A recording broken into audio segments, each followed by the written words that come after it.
जैसा कि आपको मोहन गढ़वी ने सारी देखा बताई कि ये 497 सालों के बाद भगवान श्री राम जी की प्रधान प्रतिष्ठा अयोध्या में हो रही है। इस उपलक्ष्य में चंडीगढ़ में भी हमें एक भव्य कार्यक्रम करने का विचार किया और सारे सामाजिक संस्थाएं जुड़ी, सारे लोग जुड़े। कन्हैया मित्तल जी ने विशेष तौर पर इसका भी फायदा उठाया कि हम अपने शहर में भी कुछ कार्यक्रम ऐसे करें, जिससे अभी हमने 15 जनवरी से लेकर 22 जनवरी तक ये सप्ताह बनाने का हमने निर्णय लिया है सारे शहरवासियों के साथ मिलकर। 15 जनवरी को सबसे पहले कलश यात्रा निकाली जाएगी सेक्टर 23 के मंदिर से, जो सेक्टर 34 एग्जीबिशन ग्राउंड पर आकर लगभग वहां तक रहेगी 6 बजे तक। उसके बाद वहां पर कन्हैया मित्तल जी की राम जी के ऊपर भजन संध्या होगी।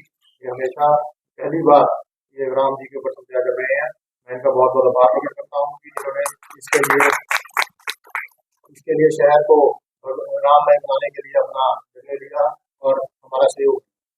उसके बाद 16 और 17 को हमारे यहाँ डॉक्टर कुमार विश्वास जी आ रहे हैं, जो अपने अपने राम के ऊपर कथा करेंगे तकरीबन शाम को 3 बजे से लेकर 7 बजे। उसके बाद विभिन्न कार्यक्रम होते रहेंगे, जिसकी जानकारी टाइम टू टाइम आपको दी जाएगी, जो 17 तारीख के बाद होंगे। 21 तारीख को भी प्लाजा के ऊपर एक संध्या का आयोजन करा जाएगा 17 प्लाजा का। और मैं विभिन्न व्यापारी संगठनों से और सबसे अपील करता हूँ कि अपनी अपनी मार्केटों को सजाएं, जैसे दिवाली पर सजाते हैं, क्योंकि सबसे बड़ी दिवाली के रूप में मनाई जाएगी। और सारे व्यापारी संगठनों भी हमें सहयोग दिया है कि हम अपनी मार्केटें तर्ज पर सजाएंगे। हम गाँव और कॉलोनीज के अंदर भी किस तरह सारे चौक सजेंगे, पूरा शहर सजेगा, और गांव और कॉलोनियों के अंदर भी सजावट की व्यवस्था की जाएगी, दिए वितरण की व्यवस्था की जाएगी। और लगभग 1000 किलो लड्डू भी 10,000 किलो लड्डू भी जो बांटे जाएंगे शहर में, जो देसी जो कि हमारी कलश यात्रा और लड्डू को वितरण का सारा कार्यक्रम हमारे रामवीर भट्टी जी देवक पूजालय के साथ मिलकर देखेंगे। इसी तरह अलग अलग जिम्मेवारियां हर इवेंट की अलग अलग बांटी गई हैं। अब मैं कन्हैया मित्तल जी को आग्रह करूंगा, जिन्होंने अपना पूरा कीमती समय देकर इस प्रेस कॉन्फ्रेंस में भी निर्णय लिया कि हम आएंगे, इसके बाद अलग अलग जगह दिल्ली निकलना है यहाँ से, ताकि ये सब एक ही लक्ष्य है, ताकि पूरा चंडीगढ़ जुड़े इस कार्यक्रम के लिए।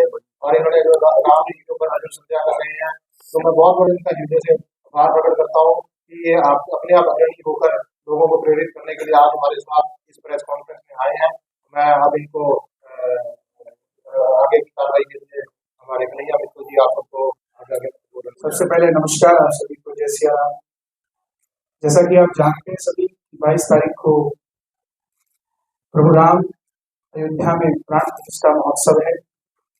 पूरा विश्व जिस दिन का इंतजार कर रहा है, चंडीगढ़ शहर भी उसी समय को महोत्सव की तरह बनाना चाहता है, जिसके चलते हमारी इस पूरी टीम ने, क्योंकि मैं अलग नहीं हूँ इनसे, ये मेरा ही परिवार है, हमने निर्णय किया कि एक ऐसा भव्य उत्सव होना चाहिए जिससे चंडीगढ़ भी राममय मॉडर्नाइजेशन के हिसाब से चंडीगढ़ को सबने देखा, अब राममय चंडीगढ़ की दुनिया देखे।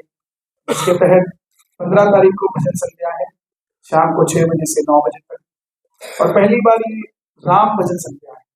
आज तक हमने खाटू श्याम की भजन संध्या की, बालाजी की भजन संध्या की, माता के जागरण हुए, लेकिन अब जब अयोध्या सज रही है तो सिर्फ और सिर्फ पर्टिकुलरली राम जी के भजन, राम जी की स्तुति से शुरू होकर राम जी की आरती तक, राम जी के भजन, राम जी के वनवास का समय, एक भाई कैसा होना चाहिए, पति कैसा होना चाहिए, पत्नी कैसी होनी चाहिए, ये सब भजनों में दर्शाया जाए, ताकि आज जो घरों में कलेश है, भाई भाई की नहीं मानता, जो पति पत्नी के संबंध हैं वो खराब होते जा रहे हैं।